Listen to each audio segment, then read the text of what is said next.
Yo, what up guys, Travic here, and today we want to talk Path of Exile to Dawn of the Hunt. Yesterday there was a huge reveal stream for Path of Exile 2, and it showed us all kinds of crazy information that's coming to the game. Now, if you haven't had a chance to sit down and watch the trailer for Dawn of the Hunt or the live stream, I would really recommend doing so, because today's video is going to contain some spoilers and what my thoughts and plans are going forward for the expansion. Now, if you need to, take a minute, pause this video, I'll wait a second, and then you guys can come right back here and we'll jump back into it. Now that you guys have had a chance to watch the reveal or look into what the Huntress is, let's talk about Huntress and why we're picking Huntress. Huntress is the latest class to come to Path of Exile 2, and it's coming with two ascendancies. Those ascendancies both look absolutely positively insane, and I don't even know where to begin. I was looking at the Huntress, I'm just completely blown away. Just the trailer for the Huntress is crazy. Just the way she looks like she plays is just everything that I want. It kind of looks almost like how the monk's going to be, but just infinitely stronger, like way stronger. And the two ascendancies are just completely nuts. The Huntress is going to have the ability to be the Amazon or the Ritualistic, and both of them come with different ups and downs depending on how you want to proceed.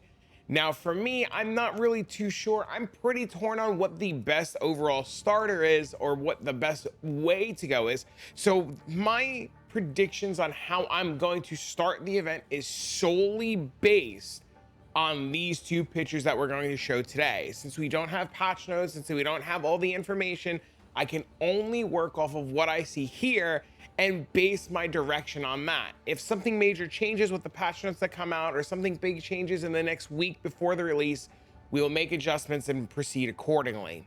The big deal, or the big difference between the two ascendancies, is one seems to be more focused on getting a lot of damage out and converting a lot of elemental damage over, and the other one seems to take advantage of things like an extra ring slot and boosting the power of the character based on gear and other things. So let's kind of talk about what's going on.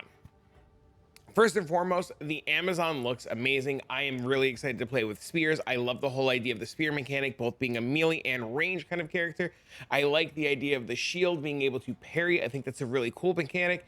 And overall, it has the vibes of Monk and everything that I want to do with Monk. So my plan is to start from the ground up. I will be starting in a fresh economy, in a fresh environment. I will level the character from level 1 all the way through, and I will pretty much record all of my steps and every decision that I make along the way, and talk about the ways that I proceeded with the character, how I upgraded it, and things that I wanted to do. And unfortunately, I think that might start with starting the Amazon and then eventually switching to the Ritualist ascendancy, because I don't know what's going to happen. And we'll talk about that. So first and foremost, let's see what the Amazon has to offer. Starting out here in the corner, we're going to go this way to our first node. Is going to give us increased accuracy rating, which is really cool and really interesting, because following up, we get the ability or chance to hit with attacks going to exceed 100%. Gain additional crit chance equal to 25% of excess chance to hit with attacks. Now that is a really interesting notable, because following up with it comes our another little notable here that is more accuracy rating, and then we get attacks using your weapon have added physical damage equal to 25% of the accuracy rating on the weapon. Now that to me is really interesting. So we have this interestingly accuracy stacking both on the character and the weapon. And we know from previous iterations of Path of Exile 2, there are nodes on the tree like Falcon Dive that give us increased attack speed per accuracy. There is a world where we do end up playing this ascendancy and accuracy stacking. I don't know if Falcon Dive is going to survive, but in the current state of things, before things are changed, there are a lot of different accuracy nodes all over the tree. And we know from the reveal that the tree is going to be changing, adding in room for the Huntress, because as it stands right now, the only spot that we have spear locations is right down here. So I'm expecting the tree to change and to accommodate these two accuracy changes, making these extremely viable nodes to start with. well, no, maybe not start with, but like it's not hard to get a lot of accuracy on the tree and start to stack accuracy to just be able to like overcap our accuracy and just have like a ton of extra free crit and a ton of extra damage. Especially like if the Huntress is going to be like a fizz convert weapon. We've seen it time and time again where we've like took hybrid fizz plus fizz and we've like converted it over. So there's a world where like we end up using that hybrid fizz modifier and some accuracy on the weapon, and that becomes like best in slot. But we'll get there, we'll test, we'll see what happens as we, move along. Moving on over to the next set of nodes, she has the same little thing where another little accuracy node, and then we have predatory instinct.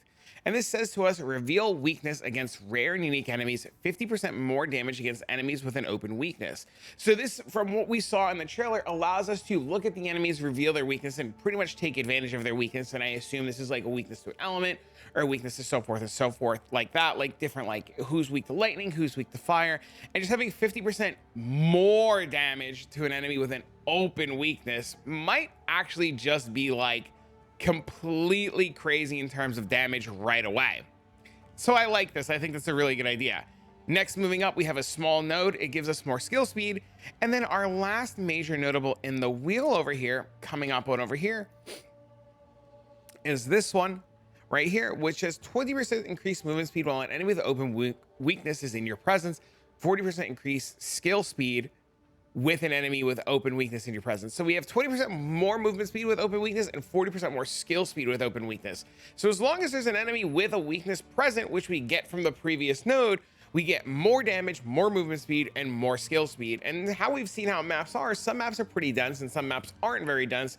But if we're able to open weakness both rares and uniques, that gives us a whole lot of room to play with just more damage, because this says rare and uniques. That gives us more room to play with more damage, more movement speed, and more skill speed, allowing the Huntress to really be able to probably have the ability to be flexible and shine. These 4 nodes so far, I absolutely like love, and I can't wait to begin to play with. I do think though that the accuracy nodes are going to be like a more of a later game swap into. Moving right along, we have this wheel here. We have the evasion node right there. And then we have elemental infusion. This one's really interesting, and I worry about this one kind of sort of how like the monk had the infusion node, where you can like trigger the elemental infusion, or like the elemental waves, the one where you like crit and it shot out a wave of lightning and a wave of frost and a wave of this and a wave of that. And this one has me a little worried it might be like the same thing and it might not be as good, but we'll play with it when we see. This says when you consume a power, endurance, or frenzy charges, get an element based on the charge. So you're gonna get cold infusion, lightning infusion, or fire infusion. And from what we've seen playing monk, if nothing really changes in charge generation, it'll be very easy to generate charges using resonance and like pathing up that way to the tree, assuming nothing changes. So I think there might be a world where we're looking into like power charge stacking or frenzy charge stacking and using that aura. There was a spirit aura, if nothing changes, that was consuming charges, and this will give us the ability to gain a lot of charges, very similar to how we were doing on the monk, assuming nothing changes. And then the notable on the end says 50% chance for infusion to not be consumed when infusing a projectile. So from these 2 nodes, I'm gathering that we generate a charge, it infuses our weapons for so many attacks, or we generate a charge, consume a charge, we infuse our weapon for so many attacks, and those 2 attacks just deal extra fire, cold, or lightning damage, which is really interesting. And then if we don't, consume the charge, we just get more attacks. So it could be something fun to mess around with. Moving on over to the right side of the tree, I like this one. I think this section of the tree is really interesting. I'll talk about why in a second. First and foremost, we have more evasion rating, and we have increased amount of life leech. So we're going to get more life leech here, more evasion rating here, and this is life and mana recovery from flask. And the big notables here, the first one says life leech recovers based on your elemental damage as well as your fizz. Now, if life leech does end up being good in 2.0 or 0.2.0, this will be an insanely powerful node, especially if we convert all of our damage from fizz to element, so that we have a source of leech, because leech can keep us alive. So I like this one a lot. I think this one is really, really good. I like this node a lot. And the second notable over here, as Miri Brew, gives us the ability for our life flask to also recover mana, and our mana flask to also recover life. And the current state of the game, if I swap back over to the game, that can be really, really, really interesting, because there's a unique flask currently in the game that gives us the ability to full heal, and that, or full mana, I should say, and that becomes very strong. There's also this flask here, assuming nothing changes, that gives us life recovery as guard. Now, I know in the live stream they said guard is going to change in some aspect because of the trials. So guard might not be as good, but there's a world where we get to use all routes resolve to heal our mana and heal our life and give us guard, which would be really cool. And then there's another world where we get to swap over, if I can find it, to the unique mana flask, and that allows us to just use that flask, the melting maelstrom, to be able to fill our mana and give us full life.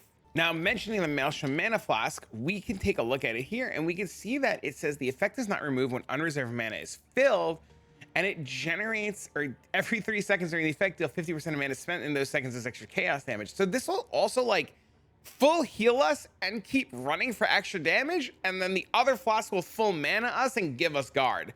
So between these two flasks, we're looking at like a really interesting combination of effects and skills that I'm personally really excited to play with. I think this ascendancy overall is very, very, very powerful, and I think it's an insanely good starter. The only reason that I'm a little hesitant to start this one is the fact that you have to like create a character, play through the campaign, do everything, get it up and running, and then when you're ready to swap to the other ascendancy that I'm pretty sure is way more powerful, you would have to re-level, and that's not what a lot of people are looking forward to.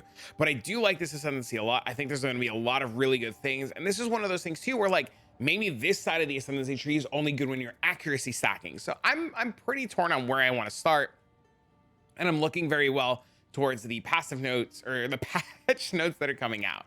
Now let's take a look at the other side at the Ritualist ascendancy. This one just looks awesome to begin with, and I'm just completely stoked out of my mind. Now we're going to start from right to left before we get really into it. So on the right side of things here, we have increased physical damage and blood boil. Blood boil, from what I gather from the live stream, is going to give us the ability to give us a fizz dot or like a fizz explosion.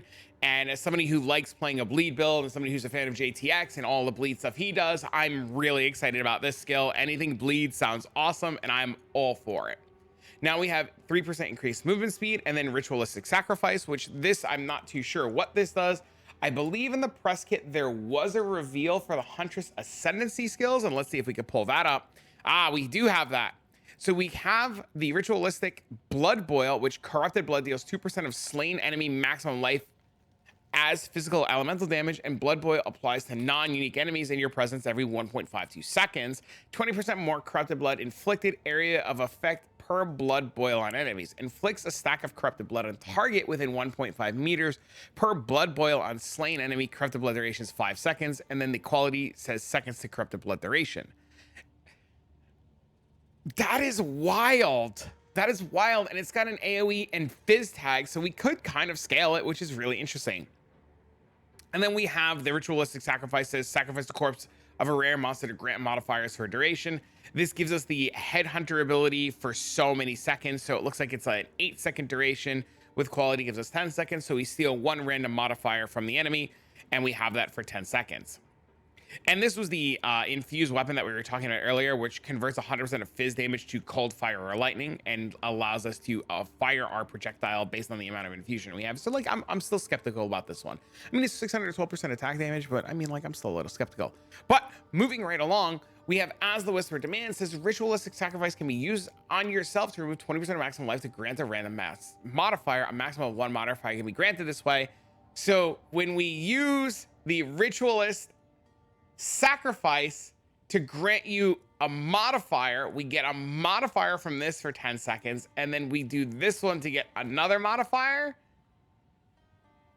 So like, this is like Headhunter built into an ascendancy. It's really weird, man. It's probably insane. I really want to play with it, but it's probably insane. So I'm like, kind of like, what the heck is going on? I don't know what's going on. I'm a little like, is there a world where we like go blood boil into like just steal all the rare stuff and just become super powerful for 10 seconds every time we find a rare, assuming that the biggest problem with Path of Exile 2 is the fact that Headhunter was so good, but the rares were so far and few between. So if they change density, it might be really good. I don't know. We'll see. We'll see. I like it though. I like it a lot. These points here, these ones are very interesting. We get 15% charm charges gained, which is like whatever. We get another charm slot, which is like really interesting and really cool. It makes getting our charms a little bit easier, more charges for our charms. And then we instead consume 25% of maximum mana to trigger charms with insufficient charges. So that's really interesting because like charms to me are, to be blunt, they suck. I don't like charms. I really don't. I miss Flask. I miss Flask a lot.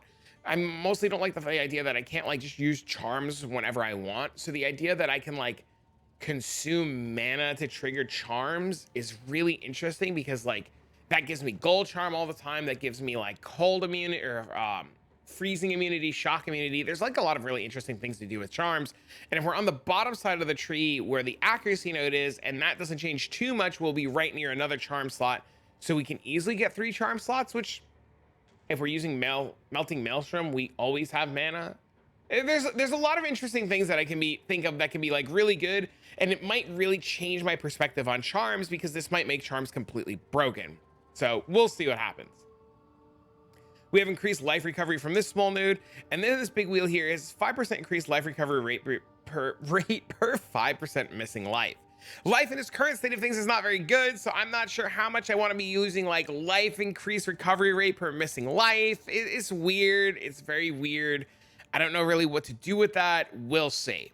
Now, the big money maker from this side of the tree, or this ascendancy, the reason why I'm so torn and why I really want to start this ascendancy first is this section of the tree right here. The first part of the tree here, these first 3 nodes either reduce all elemental resistance, reduce spirit, or reduce maximum mana. All 3 of these, which I can deal with and find a solution to, maybe except for the reduced spirit, but fixing resistances is fine, fixing maximum mana is fine, but the payoff is insane. This notable here grants us 1 additional ring slot, which we saw in the trailer. The Ritualist can equip a 3rd ring.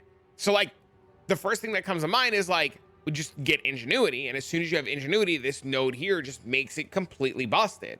We then get 3% increased attributes, and then 25% increased bonuses gained from equipped rings and amulet. The ascendancy has Headhunter and Ingenuity built into it. Does that mean Headhunter's nerfed in some aspect? For sure, this tells me Ingenuity's nerfed, right? Like, Ingenuity has to be nerfed.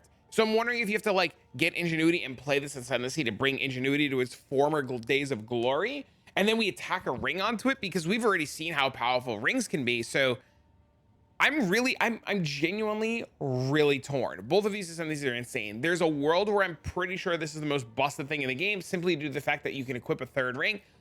In any other world, just equipping a 3rd ring seems the most insane thing in the world, and I'm all for it. And this one seems insane because it just seems like a lot of damage and a lot of free damage and a lot of movement speed and a lot of stacking of damage. So I'm torn, man. I'm really, really torn. There's a part of me that really wants to start Amazon, and there's a part of me that really wants to start Blood Boil and go into the ring stuff, but I'm torn. I'm genuinely very torn. I don't know what to do. I don't know where to begin. And I'm really waiting for patch notes. I really am. I think patch notes are going to be a really nice deciding factor in which direction I want to go. I do think, like I said, I do think it's a safer bet currently to start here. You know, you go towards all this open weakness and exposing stuff. I think this is a really smart play. And then you just start using this ascendancy to farm. And then by the time you get your Ingenuity and all your big ticket items, you're okay to reroll. You have the gear to reroll. You blast through the campaign in a couple of hours. Not a problem at all. You have your Ingenuity, your 3rd ring, you equip those, this becomes irrelevant, and then you're just off to the races, where you just take advantage of Ingenuity and charms and you just blast. So that's what I'm thinking. I'm probably leaning towards Amazon as of this video, subject to change over the next week, but I'm 100% starting Huntress. I'm 100% clicking that button. I'm starting on a fresh economy. I can't wait. I'm very excited. Now, please let me know, are you guys starting Huntress? Which ascendancy do you like? Do you have a leaning towards one, towards the other? I know a lot of my friends want to start Ritualist. I know the idea of starting with a 3rd ring is crazy, and I'm not even gonna lie, dude. The idea of starting with a 3rd ring, like going like Blood Boil into ring, or Blood Boil into the Ritualistic Sacrifice, just sounds insane into like ring slot. Or like, maybe getting ring slot, 3rd ring, use 3 rings. 3 rings in the campaign sounds insane. Literally insane. I'm so torn. I'm so torn. I'm so torn. I'm so torn. But for now, friends, let me get this video out to you guys.